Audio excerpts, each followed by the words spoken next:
स्वागत है आपका उज्जवल क्लासेस में। फ्रेंड्स, अपन रीट में जो साइकोलॉजी में 5 यूनिट है वो पढ़ रहे हैं और इसमें एनसीएफ पढ़ रहे थे।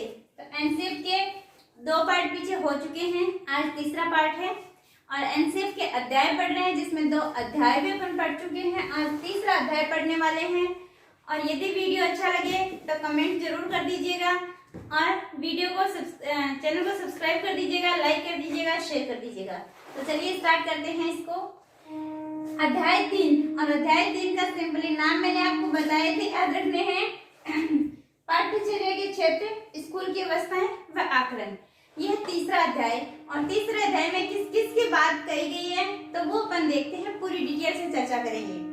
तीसरे अध्याय में एक तो भाषा की बात कही गई है, भाषा और भाषा में क्या क्या इसमें किस पर बल दिया गया है। तो भाषा में एक तो बहुभाषी शिक्षण, यानी कक्षा में यदि अलग अलग भाषा के स्टूडेंट आ रहे हैं तो सबको महत्व देना है। जब बंगाली, मराठी, हिंदी, संस्कृत, जो भी जिसकी मातृभाषा है उस मातृभाषा को महत्व देना जरूरी है। ये नहीं कि सारे स्टूडेंट आ रहे हैं लेकिन उनको एक भाषा में शिक्षण कर रहे हैं, नहीं, जिसके जिस भाषा में समझ में आता है उसी भाषा में पढ़ाना है, यानी बहुभाषी शिक्षण पर बल देता है। फिर दूसरा है मातृभाषा को शामिल किया जाए, जिस बच्चे की मातृभाषा जो भी है उसी में ही शिक्षण करवाना है और मातृभाषा को शामिल करना है। देखिए त्रिभाषा सूत्र में हिंदी, अंग्रेजी और मातृभाषा, तो मातृभाषा को शामिल करने की बात किसने कही है? एनसीएफ 2005 ने कही है। भाषा कौशल में सुनना, बोलना, पढ़ना और लिखना चारों कौशलों पे बल दिया गया है। अब इसी में से ही क्वेश्चन किस प्रकार से आ सकता है कि एनसीएफ बल देता है किस पर?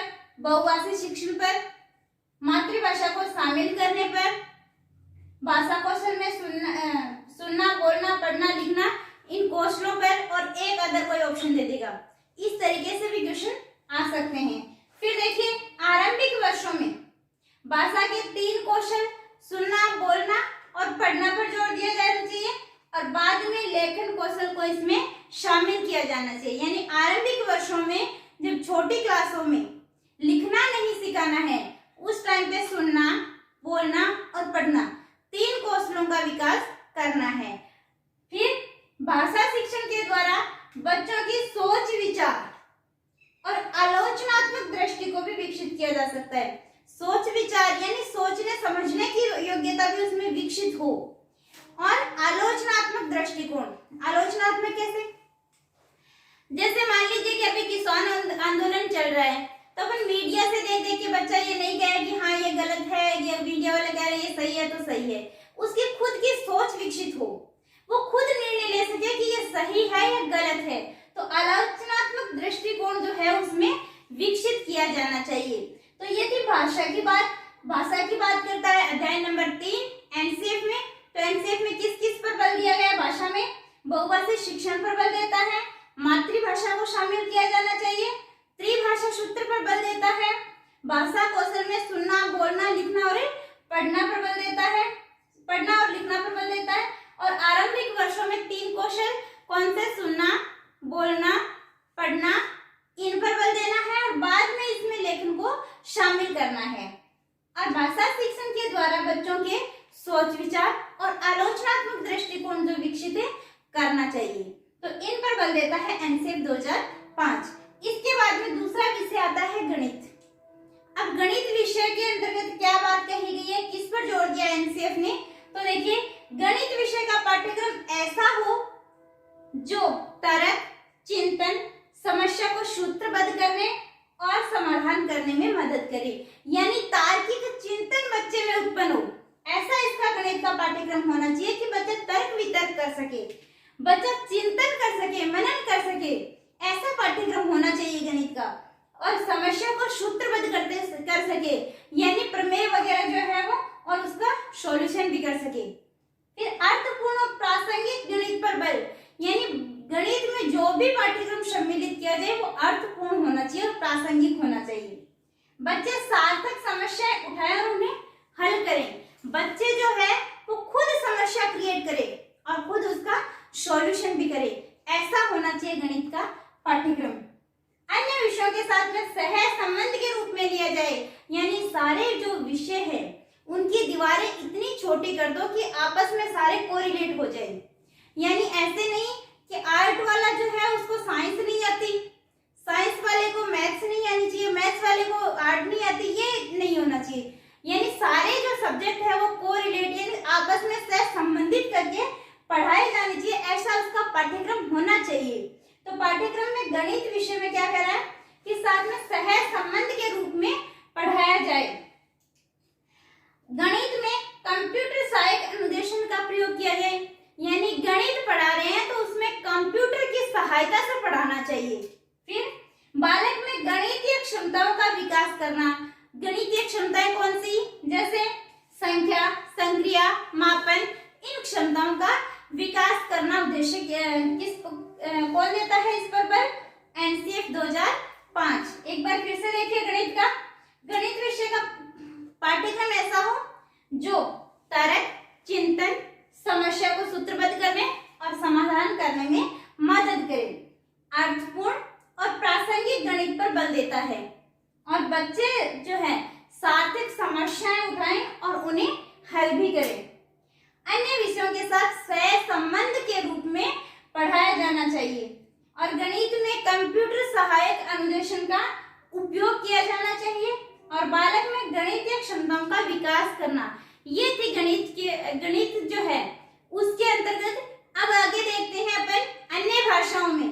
तो चलिए अब आगे देखते हैं नेक्स्ट लैंग्वेज। तीसरा विषय है विज्ञान विषय। तो विज्ञान विषय में किस पर बल दिया गया है वो देखते हैं। विज्ञान विषय के अन्वेषण के द्वारा, विज्ञान विषय के द्वारा अन्वेषण और अनुसंधान की प्रवृत्ति को बढ़ाया जाए। अनुसंधान यानी खोज, यानी बच्चे में खोजी प्रवृत्ति विकसित होनी चाहिए, ज्ञान का निर्माण करने वाला होना चाहिए। और इस पर कौन बल देता है? एनसीएफ 2005। समस्या समाधान विधि के द्वारा खोजी प्रवृत्ति को बढ़ावा दिया जाना चाहिए। और खोजी प्रवृत्ति किसके द्वारा बढ़ावा दिया जा सकता है? समस्या समाधान के द्वारा देना है। बालकों को पर्यावरण की भी जानकारी जरूरी है। कौन से विषय के अंतर्गत है? विज्ञान में। विज्ञान विषय के प्रति रुचि उत्पन्न करने के लिए विज्ञान कार्यशालाओं और विज्ञान मेलों का आयोजन करना चाहिए। यानी विज्ञान से संबंधित ये जितनी भी एक्टिविटी होगी उसमें बच्चा यदि भाग लेगा तो वो विज्ञान के प्रति रुचि उत्पन्न होगी उसकी। तो एक बार फिर से देखिए विज्ञान का कि विज्ञान विषय के द्वारा अन्वेषण या अनुसंधान की प्रवृत्ति को बढ़ावा दिया जाना चाहिए, समस्या समाधान के द्वारा खोजी प्रवृत्ति का बढ़ावा दिया जाना चाहिए, पर्यावरण की जानकारी देनी है और रुचि उत्पन्न करने के लिए विज्ञान कार्यशालाओं और विज्ञान मेलों का आयोजन करना चाहिए। ये बातें कौन कहता है? एनसीएफ 2005 कहता है। ये पेडागोजी में आपके बहुत काम आएगी। फिर है सामाजिक अध्ययन। सामाजिक अध्ययन के क्या उद्देश्य है, किस पर बल देता है वो देखते हैं। सामाजिक विज्ञान की विषय वस्तु अवधारणात्मक समझ पर ध्यान दिया जाना चाहिए। कौन सी? अवधारणात्मक समझ पर ध्यान दिया जाना चाहिए। और नागरिक शास्त्र की जगह कौन सा शब्द यूज करना है? राजनीति शास्त्र। ध्यान रखना, ये नागरिक शास्त्र की जगह राजनीति शास्त्र शब्द का प्रयोग किया जाना चाहिए। और कक्षा 3 से 5 को, कौन सी? कक्षा 3 से 5 को पर्यावरण अध्ययन की शिक्षा दी जानी चाहिए। तो पर्यावरण अध्ययन की शिक्षा कौन सी क्लास को है? कक्षा 3 से 5 को। और 6 से 8 जो है इसको सामाजिक विज्ञान की विषय वस्तु इतिहास, भूगोल, राजनीति शास्त्र, अर्थशास्त्र इससे मिलती होनी चाहिए। यानी इसमें अलग अलग डिवाइड की हुई, जैसे इनसे मिलती हुई विषय वस्तु ही इसमें पढ़ानी चाहिए। कौन सी में? कक्षा 6 से 8 में। और 3 से 5 में पर्यावरण अध्ययन की शिक्षा दी जानी चाहिए।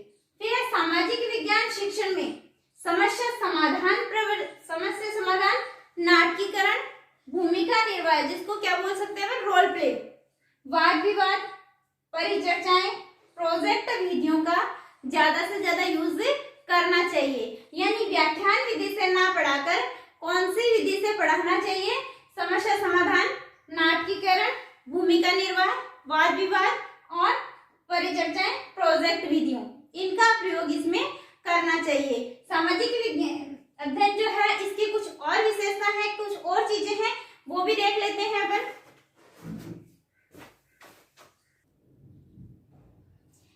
तो आगे इसमें सामाजिक अध्ययन जो पढ़ रहे थे, इसी में देखिए अध्याय 3 पढ़ रहे हैं। उसमें अपन ने पहला भाषा पढ़ा, विज्ञान, गणित और सामाजिक विज्ञान अध्ययन। तो सामाजिक अध्ययन में और क्या बच गया था, देखिए सामाजिक कुरीतियों। सामाजिक कुरीतियों जैसे बाल विवाह है, दहेज प्रथा है, मृत्यु भोज है, इनको निषेध किया जाए। यानी इनके बारे में, सामाजिक कुरीतियों के बारे में भी पाठ्य जो क्रम है उसमें प्रावधान होना चाहिए। तो इस पर भी इसमें बल दिया गया है एनसीएफ 2005 में। फिर कुछ अन्य विषय हैं जिसमें पहला है रोजगार या काम। तो इसमें देखिए एनसीएफ 2005 के अनुसार प्रारंभिक कक्षाओं के शिक्षण को अनुभव से जोड़ा जाना चाहिए। देखिए प्रारंभिक कक्षाओं के शिक्षण को किससे जोड़ना है, अनुभव से जोड़ा जाना चाहिए। माध्यमिक शिक्षा को रोजगार से जोड़ा जाना चाहिए। माध्यमिक शिक्षा को किससे जोड़ा जाना चाहिए, रोजगार से। यानी प्रारंभिक कक्षाओं का शिक्षण ऐसा होना चाहिए जो किससे, अनुभव से जुड़ा हुआ हो। और माध्यमिक शिक्षा जो है उसका रोजगार ऐसा होना चाहिए जो रोजगार से जुड़ा हुआ हो। ऐसी शिक्षा पाठ्यक्रम होना चाहिए। शिक्षा को व्यवसायोन्मुखी बनाना, यानी शिक्षा जो है वो व्यवसाय से संबंधित होनी चाहिए। सारे व्यवसाय की जानकारी पाठ्यक्रम में होनी चाहिए। आत्मनिर्भर बनाने वाली जीवनोपयोगी शिक्षा पर बल, यानी आत्मनिर्भर बनाने वाली, यानी ऐसी शिक्षा दो कि वो जीवन में बेरोजगार ना भटके, वो कोई ना कोई रोजगार ढूंढ ले। तो ऐसी शिक्षा जीवन में उपयोग की होने वाली शिक्षा दी जानी चाहिए। ऐसा पाठ्यक्रम बच्चे का होना चाहिए। और इस पर कौन बल देता है, एनसीएफ 2005 में। दूसरा है कला शिक्षा और दस्तकारियां। रोजगार और काम में क्या था, प्रारंभिक शिक्षा को शिक्षण को किससे जोड़ा जाना चाहिए, अनुभव से। माध्यमिक को रोजगार से और व्यवसायोन्मुखी शिक्षा दी जानी चाहिए। आत्मनिर्भर बनाने वाली जीवनोपयोगी शिक्षा दी जानी चाहिए। और कला शिक्षा और दस्तकारियां, इसमें क्या है कि कला शिक्षा और दस्तकारियां के अंतर्गत संगीत, नृत्य, दस्तकला और नाटक को शामिल किया गया है। ये 4 चीजें आपको इसमें ध्यान रखनी है। कौन सी, संगीत, नृत्य, दस्तकला और नाटक, इन चीजों को शामिल किया गया है कला शिक्षा और दस्तकारियों में। तीसरा विषय है स्वास्थ्य एवं शारीरिक शिक्षा। तो इसमें क्या शामिल किया गया है कि विभिन्न प्रकार के स्वतंत्र खेल खिलाए जाएं और उन खेल पाठ्यक्रम में शामिल होने चाहिए। औपचारिक और अनौपचारिक खेल और विभिन्न जांच शिविरों का आयोजन किया जाना चाहिए। यानी बच्चे की स्वास्थ्य जांच भी समय समय पर होनी चाहिए। तो ये सारी चीजें पाठ्यक्रम में सम्मिलित होनी चाहिए। मिड डे मील जो दोपहर वाला भोजन है, और स्वास्थ्य जांच को भी पाठ्यक्रम का हिस्सा बनाया जाए। यानी ये चीजें भी पाठ्यक्रम में शामिल होनी चाहिए। सिर्फ और सिर्फ किताबी ज्ञान ही नहीं, उसके अलावा ये चीजें भी पाठ्यक्रम में होनी चाहिए। फिर है शांति शिक्षा। चौथा विषय कौन सा है, शांति शिक्षा। हिंसा को दूर रखते हुए सामाजिक संस्कार पर बल। सामाजिक संस्कार भी बच्चे को सिखाए जाने चाहिए स्कूल में। ये भी इसमें पाठ्यक्रम में दिया हुआ होना चाहिए। समय समय पर ऐसी फिल्में बच्चों को दिखाई जानी चाहिए जो न्याय और शांति मूल्य को बढ़ावा दे। यानी बच्चे को ऐसी एक्टिविटी भी करवानी जानी चाहिए जिससे उसके संस्कार में अच्छे संस्कार मिले। और ऐसी फिल्में वगैरह भी उनको दिखाई जानी चाहिए जो न्याय और शांति मूल्य को बढ़ावा दे। तो एक बार फिर से देखिए, रोजगार और काम में क्या है, प्रारंभिक शिक्षण को अनुभव से, माध्यमिक को रोजगार से जोड़ा जाना चाहिए। व्यवसायोन्मुखी जीवनोपयोगी शिक्षा पर बल देता है। कला शिक्षा और दस्तकारी के अंतर्गत 4 कौन कौन से हैं, संगीत, नृत्य, दस्तकला और नाटक को शामिल किया गया है। स्वास्थ्य और शिक्षा में क्या है, स्वतंत्र खेल, औपचारिक, अनौपचारिक खेल और विभिन्न जांच शिविरों का आयोजन किया जाना चाहिए। मिड डे मील और स्वास्थ्य जांच को भी पाठ्यक्रम का हिस्सा होना चाहिए। और शांति शिक्षा में है कि हिंसा को दूर रखने के लिए सामाजिक संस्कार पर बल दिया जाना चाहिए। और समय समय पर ऐसी फिल्में दिखाई जाएं जो न्याय और शांति मूल्यों को बढ़ावा दे। तो चलिए अब इसमें कुछ आकलन की भी बातें हैं, वो भी देख लेते हैं। तो अध्याय 3 में आकलन की बात कही गई है, वो आकलन की बात और देख लेते हैं, फिर अपना अध्याय 3 कंप्लीट हो जाएगा। तो इसमें कहा गया है कि पूर्व प्राथमिक शिक्षा और प्रारंभिक चरण की कक्षा 1 और 2 तक आकलन। कक्षा 1 और 2 का जो आकलन है वो गतिविधियों पर आधारित होना चाहिए, यानी बच्चे की जो एक्टिविटी है उस पर आधारित होना चाहिए, उनको देखकर उसके नंबर देने चाहिए, ना कि लिखित मौखिक। यानी कक्षा 1 और कक्षा 2 की कोई लिखित या मौखिक परीक्षा नहीं होनी चाहिए। बच्चा जो एक्टिविटी कर रहा है, जितना सीख रहा है, रोज उसका निरीक्षण करते रहो, उसी के आधार पर उसका आकलन करना चाहिए। फिर है प्रारंभिक चरण की कक्षा 3 से 8 का आकलन कैसा होना चाहिए? मौखिक, लिखित और अवलोकन आधारित किया जाना चाहिए। यानी कक्षा 3 से 8 तक का 1 से 2 का तो कैसे करना है? अवलोकन के आधार पर, यानी देख के निरीक्षण करके उसका आकलन कर दो। लिखित या मौखिक परीक्षा नहीं होगी। 3 से 8 में मौखिक परीक्षा भी ले लो, लिखित भी करवाओ और अवलोकन के आधार पर भी उसका आकलन कर सकते हो। तो ये है काम की बात। और ये जो है ये काम की बात नहीं है, फिर भी देख लीजिए कि ये तो है कि कक्षा 5 से बच्चों के स्वयं मूल्यांकन को रिपोर्ट कार्ड में शामिल किया जाने, खुद के द्वारा जो मूल्यांकन किया गया है उसको भी रिपोर्ट कार्ड में शामिल किया जा सकता है। और ये जो है वो आपके काम की बात नहीं है, रीट में नहीं आएगी। लेकिन देख लीजिए कि कक्षा 9 से 12 पाठ्यचर्या के ज्ञान आधारित क्षेत्रों के लिए आकलन परीक्षाओं, परियोजनाओं की रिपोर्ट पर आधारित हो सकती है। साथ में शिक्षार्थी का स्व आकलन भी शामिल किया जा सकता है। तो ये चीज मेनली ध्यान रखनी है। प्रारंभिक चरण की, प्रारंभिक चरण में कौन कौन से आ जाती है? जैसे प्रारंभिक चरण, और प्रारंभिक चरण जो है उसमें एक तो आता है प्राथमिक और एक आता है उच्च प्राथमिक। एक तो प्राथमिक और एक है उच्च प्राथमिक। प्राथमिक में कौन सी कक्षाएं आएगी? जो प्ले ग्रुप की है, एलकेजी, यूकेजी ये वाली, और पहली दूसरी। उच्च प्राथमिक में तीसरी से 5वीं तक, कौन सी? 5वीं तक की कक्षाएं आएगी। मेनली नर्सरी, एलकेजी, यूकेजी ये तो आएगी इसमें, और 1 2 3 4 5 ये वाली आ जाएगी इसमें। तो ये उच्च प्राथमिक इन प्राथमिक चरण की कक्षाओं के लिए 3 से 5 के लिए की तो मौखिक, लिखित और अवलोकन आधारित, और 1 से 2 के लिए लिखित या मौखिक परीक्षा नहीं लेनी है, सिर्फ और सिर्फ आकलन के आधार पर इसको नंबर देने हैं। तो अब देखते हैं अपना अध्याय 3 यहाँ पे कंप्लीट होता है, और अब करते हैं अध्याय नंबर। अब अपन अध्याय 4 पढ़ने वाले हैं, और 4 जो है उसका नाम है विद्यालय और कक्षा का वातावरण। यानी कक्षा में कक्षा विद्यालय की बात सारी इसमें कही गई है। तो अध्याय 4 में देखते हैं क्या कहा गया है कि इसके द्वारा समावेशी शिक्षा की अवधारणा प्रस्तुत की गई है। समावेशी शिक्षा यानी जिसमें विभिन्न पृष्ठभूमि वाले बच्चों को एक साथ में शिक्षा देनी है। जो मंद बुद्धि है, सामान्य बुद्धि है और प्रतिभाशाली है, सबको एक साथ में शिक्षा देनी है। आर्थिक रूप से कमजोर और जो अमीर बच्चे हैं सबको एक साथ में, लड़के लड़कियों यानी सबको एक साथ में शिक्षा देने की बात कही गई है, और उसको बोलते हैं समावेशी शिक्षा। और कौन करता है समावेशी शिक्षा की बात? एनसीएफ 2005। फिर एनसीएफ 2005 के अंतर्गत एक आदर्श कालांश की अवधि कितनी होनी चाहिए?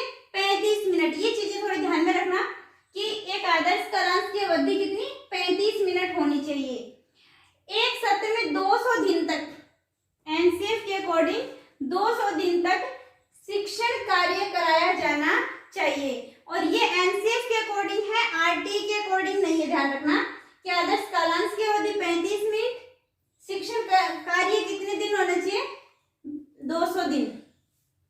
शिक्षक को प्रतिदिन कम से कम 45 मिनट का समय दिन भर के कामकाज की समीक्षा करने के लिए देना चाहिए। यानी पूरा काम करने के बाद में लास्ट में 45 मिनट अपने कार्यों की समीक्षा के लिए होना चाहिए, टाइम देना चाहिए। सप्ताह में 1 घंटा पुस्तकालय अध्ययन को दिया जाना चाहिए। यानी बच्चे को एक अध्याय 3 जो है अपना कंप्लीट हो गया। अब अध्याय 4 की चर्चा करते हैं। तो अध्याय 4 में क्या है, विद्यालय और कक्षा का वातावरण। इसको अपन पूरी डिटेल से चर्चा करेंगे। इसमें कुछ बातें हैं जो आपको याद रखनी है। पहली है कि इसके द्वारा समावेशी शिक्षा की अवधारणा प्रस्तुत की गई थी। समावेशी शिक्षा यानी अलग अलग पृष्ठभूमि से जो बच्चे आते हैं उनको एक साथ में शिक्षा देना, अलग अलग लैंग्वेज वाले बच्चों को एक साथ में शिक्षा देना, अलग अलग कैटेगरी जैसे प्रतिभाशाली, सामान्य बुद्धि और मंद बुद्धि, सबको एक साथ में शिक्षा देना, वही क्या है, समावेशी शिक्षा है। लड़के लड़कियों को एक साथ में, यानी सबको साथ में समान रूप से शिक्षा देना क्या कहलाएगा, समावेशी शिक्षा। और समावेशी शिक्षा की अवधारणा किसके द्वारा प्रस्तुत की गई, एनसीएफ 2005 के द्वारा। फिर देखिए एनसीएफ 2005 के अंतर्गत एक आदर्श कालांश की अवधि कितनी होनी चाहिए, 35 मिनट निर्धारित की गई थी। आदर्श कालांश की अवधि 35 मिनट। एक सत्र में 200 दिन तक शिक्षण कार्य किया जाना चाहिए। शिक्षण सत्र कितने दिन का होना चाहिए, 200 दिवस।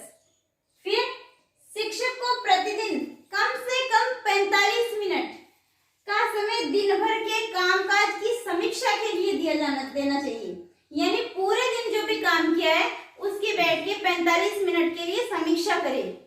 फिर सप्ताह में 1 घंटा पुस्तकालय दिन को, बच्चे को 1 घंटा पुस्तकालय के लिए देना चाहिए एक सप्ताह में। लेकिन उसमें भी क्या है कि बच्चा जो है खुद पुस्तक को चुने, खुद अपनी मर्जी से पढ़े। ऐसे नहीं कि टीचर ने कहा कि यहाँ पे बैठे और ये पुस्तक पढ़ ले, ऐसे नहीं होना चाहिए। वो फ्रीडमली पढ़े और 1 घंटा, एक सप्ताह में 1 घंटा। फिर स्कूल में शिक्षा पर बिताया गया समय किसी भी हालत में 6 घंटा से कम नहीं होना चाहिए। जो शिक्षण कार्य करवाया जाता है उसमें 1 घंटा से 6 घंटा से कम नहीं होना चाहिए। और यही समय पूर्व प्राथमिक शिक्षा के लिए कितना है, 3 घंटा। 1 घंटा से 6 घंटे से कम नहीं होना चाहिए और पूर्व प्राथमिक के लिए 3 घंटे से कम नहीं होना चाहिए। कक्षा 2 तक कोई गृह कार्य नहीं देना है। कक्षा 1 और 2 को कोई गृह कार्य नहीं देना है। वो घर पे जाएगा और परेशान हो जाएगा। जितना बच्चा स्कूल में पढ़ सके, जितना उसको एक्टिविटी से जैसे भी आप सिखा सको सिखा दो, घर पे जाए फ्रीडम रहे।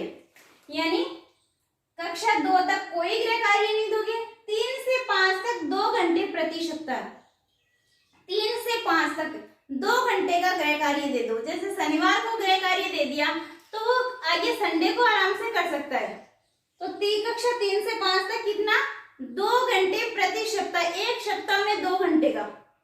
फिर है उच्च प्राथमिक स्तर पर, उच्च प्राथमिक स्तर पर 1 घंटा प्रतिदिन। ये प्रतिदिन है और ये प्रति सप्ताह है। तो उच्च प्राथमिक के लिए 1 घंटा प्रतिदिन, रोज रोज 1 घंटे का कार्य दे दो। माध्यमिक और उच्च माध्यमिक स्तर के लिए 2 घंटे प्रतिदिन का गृह कार्य देना चाहिए। माध्यमिक और उच्च माध्यमिक के लिए 2 घंटे प्रतिदिन का गृह कार्य देना चाहिए। और गृह कार्य जो है वो भी ऐसे नहीं कि किताबी हो पूरा, पुस्तक में से नहीं, वो भी व्यवहारात्मक होना चाहिए। जैसे कोई सामाजिक कुरीतियों पे निबंध लिखना है या दीपावली पे निबंध लिखना है, यानी जो भी दे रहे हो घरेलू कार्य से संबंधित, पूरी व्यवहार से, समाज से संबंधित दीजिए। तो एक बार फिर से देखिएगा, समावेशी शिक्षा की अवधारणा प्रस्तुत की एनसीएफ 2005 में। आदर्श कालांश की अवधि कितनी होनी चाहिए, 35 मिनट होनी चाहिए। शिक्षण कार्य एक सत्र में 200 दिन का होना चाहिए और कम से कम 45 मिनट शिक्षक को समीक्षा के लिए दिया जाना चाहिए। 1 घंटा पुस्तकालय दें प्रति सप्ताह और किसी भी हालत में 6 घंटे से कम शिक्षण कार्य नहीं होना चाहिए। और पूर्व प्राथमिक के लिए पूछे तो 3 घंटे से कम नहीं होना चाहिए। कक्षा 2 के लिए कोई गृह कार्य नहीं होना चाहिए। 3 से 5 के लिए 2 घंटे प्रति सप्ताह और जो उच्च माध्यमिक स्तर है, उच्च प्राथमिक स्तर है, उसके लिए 1 घंटा प्रतिदिन और माध्यमिक और उच्च माध्यमिक के लिए 2 घंटे प्रतिदिन गृह कार्य दिया जाना चाहिए। ये था अपना अध्याय 4। अब देखते हैं अपन 5वें अध्याय का नाम है व्यवस्थागत सुधार, यानी कैसे उसकी परीक्षा प्रणाली होनी चाहिए, क्या उसमें सुधार किए जाने चाहिए, इसका प्रावधान इसमें दिया गया है। तो सबसे पहले है कि मूल्यांकन प्रक्रिया की सतत और व्यापक योजना लागू की जानी चाहिए, यानी कंटिन्यूअसली मूल्यांकन होना चाहिए। ये नहीं कि लास्ट में कागज पेंसिल से जो आकलन किया गया है वही मूल्यांकन है, नहीं। और साल में 4 बार किया जाना, यानी सतत होना चाहिए। व्यापक मूल्यांकन, पूरी जो विषय वस्तु है उसमें से क्वेश्चन लिया जाना चाहिए। कक्षा 7 से स्थानीय परीक्षाएं शुरू हो जानी चाहिए, यानी कक्षा 7 के बाद में स्थानीय परीक्षाएं, यानी जो एग्जाम लिए जाते हैं परीक्षा स्कूल में, वो शुरू हो जाने चाहिए। कक्षा 5, 8 और 11 पर बोर्ड परीक्षाओं का आयोजन नहीं करना चाहिए। 5वीं, 8वीं और 11वीं पर में बोर्ड परीक्षा नहीं लेनी है। 10वीं क्लास में बोर्ड परीक्षा हो सकती है, लेकिन वो भी क्या है, वैकल्पिक। जो देना चाहे दे सकता है, नहीं देना चाहे वो नहीं दे। ये व्यवस्थाएं होनी चाहिए। वैकल्पिक का मतलब जो दे सकता है देना चाहिए, और जिसको नहीं डर लगता है, नहीं देना चाहता है, वो मत दे। फिर है परीक्षा हॉल में कागज कलम से ली गई परीक्षा के अलावा मूल्यांकन के विविध रूप होने चाहिए। ये नहीं कि जो कॉपी में लिखा है बालक ने उसी के आधार पर मूल्यांकन कर दे।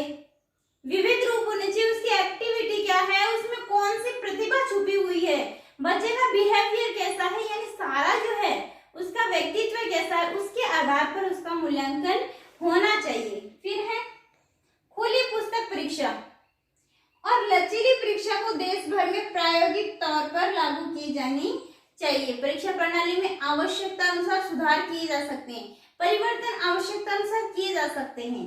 यानी परीक्षा कैसी होनी चाहिए, लचीली होनी चाहिए, और खुली पुस्तक परीक्षा जो है इसमें शामिल की जानी चाहिए। एनसीएफ 2005 यही कहता है।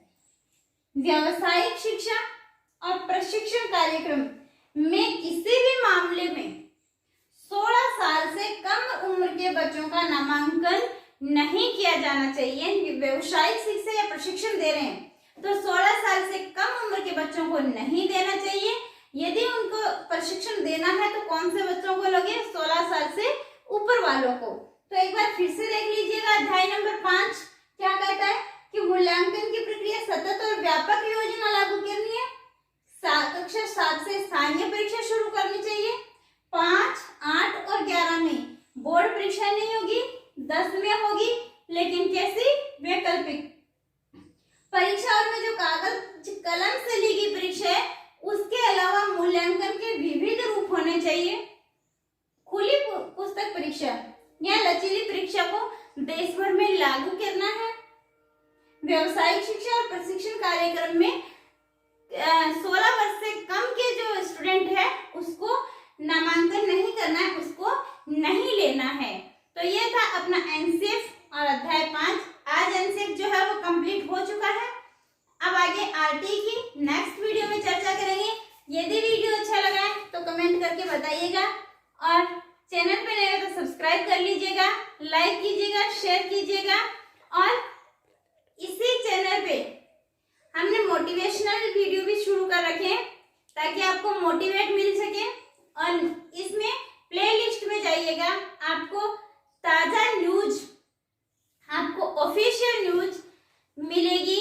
तो यदि किसी भी टाइप की न्यूज चाहिए उसमें प्लेलिस्ट में जाइए और चैनल को सब्सक्राइब कर लीजिएगा, आपके पास में नोटिफिकेशन पहुंच जाएगा। तो सबसे सटीक और पहले न्यूज पाने के लिए इसको सब्सक्राइब कर लीजिएगा। थैंक यू फ्रेंड्स, मिलते हैं नेक्स्ट वीडियो में।